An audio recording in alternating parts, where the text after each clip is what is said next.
Hello, আসসালামু আলাইকুম ওরহমতুল্লাহি ওবারাকাতু। আমি মোহাম্মদ ইউনুস বলতেছিলাম, প্রধান উপদেষ্টা বাংলাদেশ থেকে। কে বলতেছেন? হ্যালো। ওয়ালাইকুম আসসালাম ওরহমাতুল্লাহি ওবারাকাতু।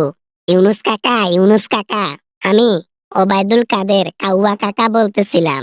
হ্যালো চাচা, কিছু কথা বলবো চাচা? গণহত্যা করে দেশ ছেড়ে পালাইছো, টাকা পয়সা চুরি করে দেশ ছেড়ে পালাইছো। কি মনে করছো তোমাদের হিসাব কেউ নেবে না? অবশ্যই হিসাব হবে। আমি আজকে আছি, হিসাব নিচ্ছি না। ক্ষমতায় কেউ বসলে হিসাব নেবে। এই জন্য কাকা আমি বলতেছিলাম যে আমরা দেশের মধ্যে আসব, কিন্তু আমাদের রাজনীতি করতে দিতে হবে, আমাদেরকে স্বাধীনভাবে থাকতে দিতে হবে। আমরা যেন আবার নির্বাচনে যাইতে পারি, নির্বাচন করতে পারি, সে সুযোগ করে দিতে হবে। তাই নাকি?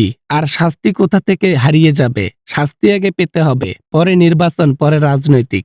যে কাজ করেছো তোমরা, আওয়ামী লীগ সরকার পদবিতে বসে, সেটার শাস্তি অবশ্যই তোমাকে পেতে হবে। আমি কিছু করি নাই কাকা, আমি কিছু করি নাই, সবকিছু করছে ওই হাসিনা। ওই হাসিনার নির্দেশে সবকিছু হয়েছে। গণহত্যাকারী ও, টাকা পয়সা চুরি করছেও। আমি কিছু করি নাই। আমি অযথা পালিয়ে পালিয়ে বেড়াচ্ছি, বাংলাদেশে যাই। আসো, বাংলাদেশে তোমাকে আসতে মানা করছে কে?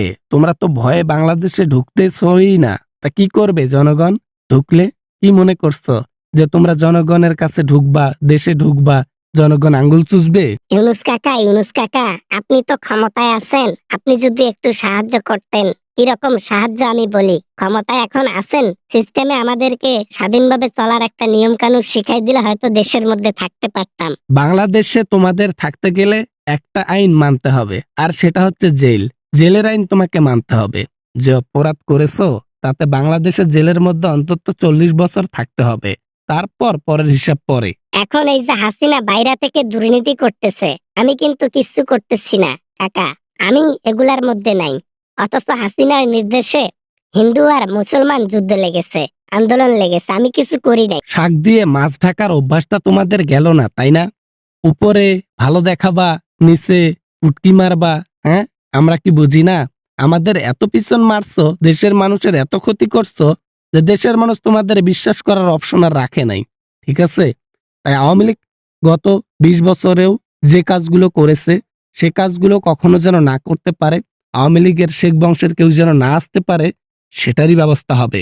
কাকা, অনেক বড় আশা নিয়ে ফোন করছিলাম যে আপনি আমাদেরকে নিরাশ করবেন না, বাংলাদেশে থাকতে দেবেন, কিন্তু কই, আশার মধ্যে পানি ঢালিয়ে দিলেন।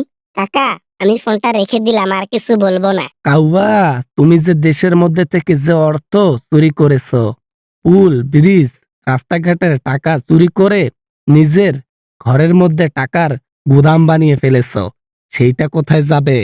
বাবা না মানে কাকা, আমি বাবা ব্যস্ত আছি তো, আমি ওই পরে কথা হবে, হ্যাঁ ওই রাখলাম ইয়া মানে পরে কথা বলবো, পরে ফোন দেবো। যতই বাহানা করো না কেন কাউয়া, একদিন তোমাকে ধরা খাইতেই হবে।